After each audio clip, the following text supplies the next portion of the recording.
नमस्कार, मैं हूं संदीप चौधरी। रात के 9 बजने को हैं। आप देख रहे हैं नेशनल न्यूज सेंटर। और नेशनल न्यूज सेंटर में आज सबसे पहले बात उत्तर प्रदेश में वक्फ बोर्ड के भीतर बड़े घोटाले की। राज्य के वक्फ मामलों के मंत्री मोहसिन रजा का आरोप है कि उत्तर प्रदेश के शिया और सुन्नी वक्फ बोर्ड में करोड़ों की गड़बड़ी हुई है। सबसे बड़ा घपला वक्फ की संपत्ति पर कब्जे को लेकर हुई। योगी के मंत्री इसके लिए अखिलेश सरकार की तरफ इशारा कर रहे हैं। तो ऐसे में न्यूज 24 ने इस दावे की बड़ी पड़ताल की।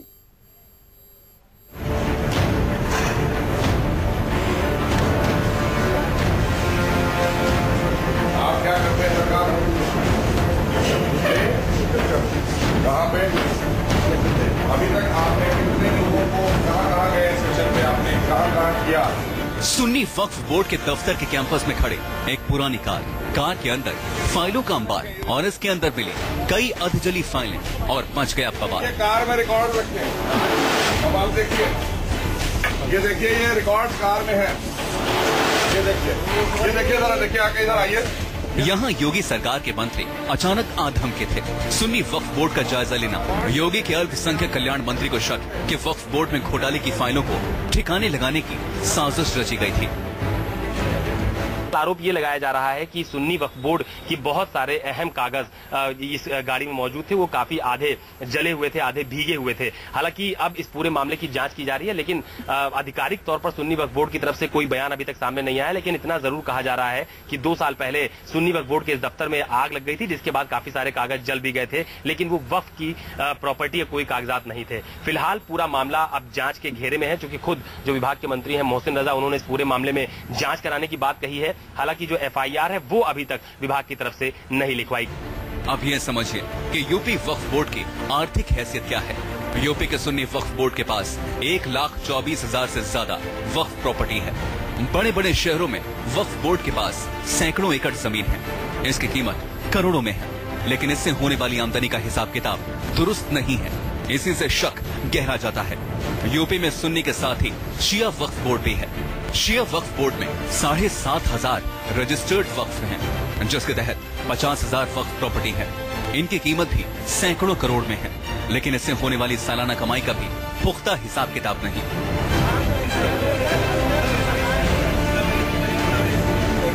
सत्ता में आते ही योगी सरकार ने साफ कर दिया था कि वक्फ बोर्ड के नाम पर जारी भ्रष्टाचार अब खत्म होगा। बीजेपी ने इसके लिए पूर्व वक्फ मंत्री आजम खान को जिम्मेदार ठहराया था और उन पर बड़ी गड़बड़ी का आरोप लगाया। शिया धर्मगुरु मौलाना कल्बे जव्वाद ने आजम खान के वक्फ मंत्री रहते हुए वक्फ बोर्ड में 400 करोड़ की गड़बड़ी का आरोप लगाया है। आजम खान के समय में बनाए गए शिया वक्फ बोर्ड के अध्यक्ष वसीम रिजवी भी जव्वाद के निशाने पर हैं, लेकिन राज एजेंसी का सहयोग करने को तैयार है। 200 रुपए का घोटाला भी अगर वक्फ बोर्ड में हमारे ऊपर प्रूव हो जाता है, कोई डॉक्यूमेंट्री प्रूव अगर हो जाता है, तो हमारे जो भी मैक्सिमम सजा हो सकती है वो आप मुझको सजा दीजिए, हम सजा को भुगतने को तैयार है। लेकिन गड़बड़ी के आरोपों को हल्के में खारिज नहीं किया जा सकता। ये सच है कि वक्फ बोर्ड की अरबों की संपत्ति पर अवैध कब्जे होते रहे, लेकिन दोषियों पर नकेल नहीं कसी गई। इस वक्त मैं लखनऊ के ठाकुरगंज इलाके में पीर बुखारा नाम की जगह है, वहां पर मैं मौजूद हूं और मैं आपको दिखाना चाहूंगा कि ये काला इमामबाड़ा है। ठाकुरगंज इलाके में जो पीर बुखारा नाम की जगह है, वहां पर दरअसल इस पूरी प्रॉपर्टी की देखरेख वसीका कार्यालय द्वारा की जाती है। और जो बीते दिनों यहां पर यह भी आरोप लगा कि इस संपत्ति को भी कब्जा करने की कोशिश की गई। जो प्राइवेट बिल्डर है उनकी तरफ से यहां पर निर्माण कार्य भी शुरू करवा दिया गया। बाद में जो इस प्रॉपर्टी के जिनका जो मालिकाना हक रखते थे, उन्होंने फिर इसको लेकर पूरा ऐतराज जताया और ऐतराज जताने के बाद वो पूरे मामले की शिकायत को लेकर ऊपर के अधिकारियों तक भी। ये सिर्फ लखनऊ की तस्वीर है। पूरे उत्तर प्रदेश के अलग अलग शहरों में वक्फ की करोड़ों की प्रॉपर्टी को कौड़ी के भाव बेचा जाता रहा, लेकिन न तो वक्फ बोर्ड ने इसे रोका और न ही सरकार ने। इसी वजह से शक गहरा रहा है। अशोक तिवारी, लखनऊ, न्यूज 24। और यहां आपको बता दें कि वक्फ एक अरबी शब्द है जिसका मतलब दान देना होता है। यानी वक्फ की संपत्ति दान में मिली संपत्ति होती है। अब नियम के मुताबिक वक्फ की संपत्ति का इस्तेमाल गरीबों की सेवा के लिए होना चाहिए, लेकिन जिन लोगों पर इसकी जिम्मेदारी थी उन्हीं पर इसका सौदा करने का आरोप लगा है। बड़ी बड़ी इमारतें, एक एक शहर में सैकड़ों एकड़ की जमीन, बाजारों के बीच महंगी प्रॉपर्टी। देश भर के वक्फ बोर्ड के पास जितनी दौलत है, अगर उसकी कमाई में गड़बड़ी न हो तो लाखों गरीब परिवारों की बड़ी मदद हो सकती है। दुनिया में सबसे ज्यादा वक्फ संपत्ति भारत में है। देश भर में आधिकारिक तौर पर कुल 21 राज्य वक्फ बोर्ड हैं। इसके तहत 4,90,000 प्रॉपर्टी रजिस्टर्ड हैं, जिनके पास 6 लाख एकड़ की अचल संपत्ति है। इनकी कीमत करीब 1.5 लाख करोड़ रुपए है। अगर इसका सही ढंग से इस्तेमाल हो तो करीब 12,000 करोड़ की आमदनी हो सकती है, जिससे मुस्लिम समाज के विकास के बड़े काम हो सकते हैं। लेकिन सच्चाई ये है कि इन संपत्तियों का कोई हिसाब किताब नहीं है। इस पर अवैध कब्जे की बात आम हो गई है। अखिलेश सरकार में वक्फ मंत्री रहे आजम खान पर पद पर रहते हुए इलाहाबाद में एक इमाम बाड़े पर कब्जे का आरोप लगा। इलाहाबाद के बताशा मंडल के इस बिल्डिंग की जगह पर कभी मिर्जा गुलाम हैदर इमाम बाड़ा हुआ करता था, लेकिन अब यहाँ आलीशान इमारत नजर आती है। राज्य के शिया वक्फ बोर्ड के चेयरमैन वसीम रिजवी पर आरोप है कि उन्होंने इमाम बाड़े को मार्केट और शॉपिंग मॉल में बदल डाला, दर्जन भर दुकानें बनवाई और इसे लाखों में बेचा। रही बात इमाम बाड़े की, तो उसे छोटी जगह में सिमटा दिया गया। मामला हाईकोर्ट में है। समाजवादी पार्टी की गवर्नमेंट में पूरे उत्तर प्रदेश के अंदर वक्फ लूटे गए। यहाँ 200 साल पुराना इमाम बाड़ा था, इमाम बाड़ा गुलाम हैदर। इसके ऊपर एक करप्ट आदमी को मुतवल्ली बनाया शिया वक्फ बोर्ड के चेयरमैन ने, करोड़ों रुपए की लूट करने के लिए इमाम बाड़े को बुलडोज करवाया।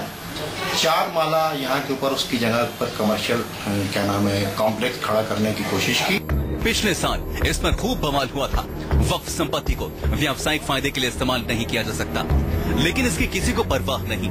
नजर रखने के लिए जो वक्फ बोर्ड बनाया गया है, उसी के मुखिया पर कब्जे का आरोप लगा।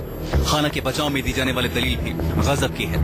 दुकानें भी मैंने बनवाई कि इमाम बाड़े की जो खर्चे हैं मोहतरम के वो नहीं कर सकें, और महफिलों वगैरह के खर्चे जो होते हैं, उसके अलावा जो पैसे बचे हैं उससे गरीबों की और तुरबा की और बेवाओं की मदद हो सके। ये कहूँगा कि कुछ लोग जो हैं वो दरमियान में खड़े हुए, उनकी लालच थी, पैसे की डिमांड कर रहे थे। इनको मैंने पैसे दिए नहीं और लोगों ने शुरू कर दी। उत्तर प्रदेश के कई शहरों में वक्फ बोर्ड की संपत्ति पर इसी तरह कब्जा हुआ है।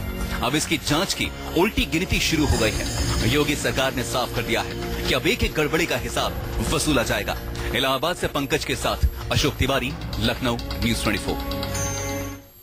और ये सिलसिला यही नहीं थमता। बरेली में वक्फ की संपत्ति का सौदा करने वालों ने तो हद कर दी। आरोपियों ने कब्रिस्तान तक की बोली लगवा दी। सियासी रसूख के दम पर इन लोगों ने वक्फ बोर्ड के बागों को भी बेच डाला। अब मामला करोड़ों के मुनाफे का था, इसलिए सही गलत की किसी को फिक्र नहीं रही। जब बागबान ये बाग उजाड़ने लगे तो कोई क्या करेगा? जब कोतवाल ही गड़बड़ी में शामिल हो जाए तो रोकेगा कौन? बेचने वालों ने बरेली में वक्फ की देखरेख में आने वाले एक कब्रिस्तान के हिस्से को बेच डाला। जमीन के बड़े बड़े टुकड़ों का सौदा कर लिया। यहाँ भी आरोपों के घेरे में शिया वक्फ बोर्ड के चेयरमैन वसीम रिजवी हैं। किला ठाणे इलाके में उन पर मुकदमा तक दर्ज हो चुका है। आरोप है वक्फ संपत्ति से जुड़े एक बाग की प्लॉटिंग करने का। ज्यादातर कब्रिस्तान हैं, उनमें अवैध दुकानें बना रखी हैं। कुछ दुकानें इन्होंने कब्रों को पाट के बनाई हैं। पहले तो कमेटी के लोग मोटी मोटी रकमें लेते हैं, लाखों रुपए करोड़ों रुपए उससे पैदा करते हैं। कहीं पुराने मकानों को तोड़कर दुकानें बनाई गईं, तो कहीं कब्रिस्तान के जमीन पर कब्जा कर दुकानें बनाकर इसे ऊंची कीमत पर बेच दिया गया। तो खाने पे घंटाघर के पास मेरे परनाना ने वक्फ की हुई प्रॉपर्टी थी, जो सिर्फ गरीबों के लिए रहने के लिए मकान बना के दिए थे। वो आज के मुतवल्ली ने सब बेच के लोगों को दुकानें बना ली हैं, रहायशी मकान खत्म कर दिए। यही नहीं, यहाँ के कुतुबखाना बाजार की वक्फ प्रॉपर्टी में भी बड़ा हेरफेर किया गया। कुतुबखाना स्थित मार्केट है, वहाँ 3 दुकानें पूर्व मुतवल्ली ने बेदखली का मुकदमा करके उनको खाली कराने के लिए कहा था। जिसमें एक दुकान जो था नवाब पहले जो पूर्व मुतवल्ली थे ताबर अली, उन्होंने उसको पलटा, 36 लाख रुपए उसकी पकड़ी ली और 10,000 रुपए 2000 से 10,000 किराया कर दिया। अब पुलिस इस मामले की शिद्दत से जांच में जुटी है।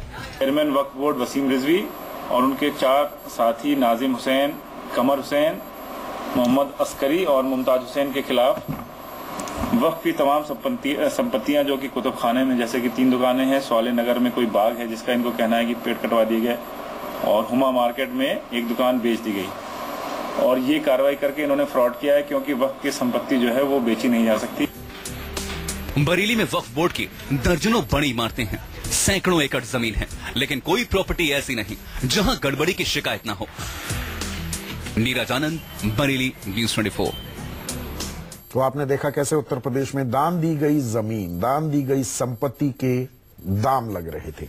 मेरठ में भी वक्फ बोर्ड की जमीन बेचने का मामला सामने आया है। मामला कंकरखेड़ा इलाके का है, जहां वक्फ बोर्ड से जुड़े लोगों ने ही करोड़ों की जमीन बेच डाली। इस मामले की शिकायत करने यहां वो परिवार आगे आया जिसके पुरखों ने यह जमीन समाज के लिए दी थी, दान की थी, वक्फ की थी। कुल 13 लोगों पर आरोप लगाया गया है। इनमें शिया वक्फ बोर्ड के चेयरमैन वसीम रिजवी भी हैं।